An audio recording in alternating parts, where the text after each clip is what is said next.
بسم اللہ الرحمن الرحیم۔ السلام علیکم۔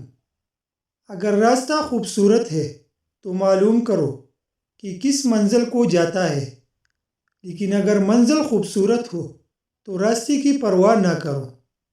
غصہ ایک بھڑکتی ہوئی آگ ہے، جو پی گیا اس نے آگ بجھا دی، اور جو ضبط نہ کر سکا وہ اس میں جل گیا۔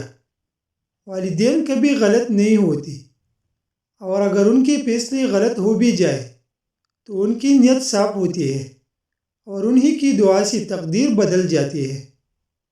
جب نیت میں کھوٹ آ جائے تو پھر یہ تینوں چیزیں راستہ بدل لیتی ہے: مال، رزق، محبت۔ پیسہ تو سب کماتی ہے، دعائیں بھی کماؤ۔ دعا وہاں کام آتی ہے جہاں پیسہ کام نہیں آتا۔ ہر عمل سوچ سمجھ کر کرو، کیونکہ ہر عمل کے اندر اس کا انجام یوں چھپا ہوتا ہے جیسے ہر بیج کے اندر درخت۔ جو شخص اپنے ہر کام کو پسند کرتا ہے اس کی عقل میں خلل آ جاتا ہے۔ تین چیزیں ایمان کو تباہ کر دیتی ہیں: امیروں کی محفل، عورتوں کی صحبت، جاہلوں سے بحث کرنا۔ وہ انسان ہمیشہ مفلسی میں رہتا ہے جو صرف اپنی ذات کا سوچتا ہو، لالچ رکھتا ہو، دوسروں کی حقوق کھاتا ہو، اور دھوکہ جھوٹ، مکر و فریب جس کا وتیرہ ہو۔ جو مقام شکوے کا ہوتا ہے وہی مقام شکر کا بھی ہوتا ہے، لیکن ہم اس مقام پر شکوہ جلدی اور شکر دیر سے ادا کرتے ہیں۔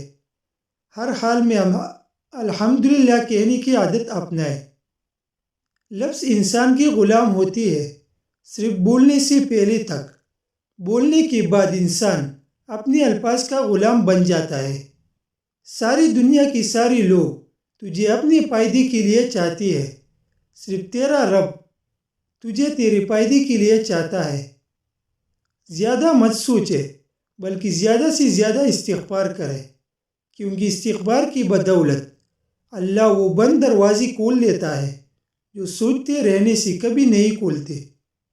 ہیرے کی قابلیت رکھتی ہو تو اندھیرے میں بھی چمکا کرو، روشنی میں تو کانچ بھی چمکا کرتا ہے۔ بے بس آنکھ سے گرنے والا ایک آنسو نہ جانے کتنی عبادتوں پر فوقیت لے جاتا ہے۔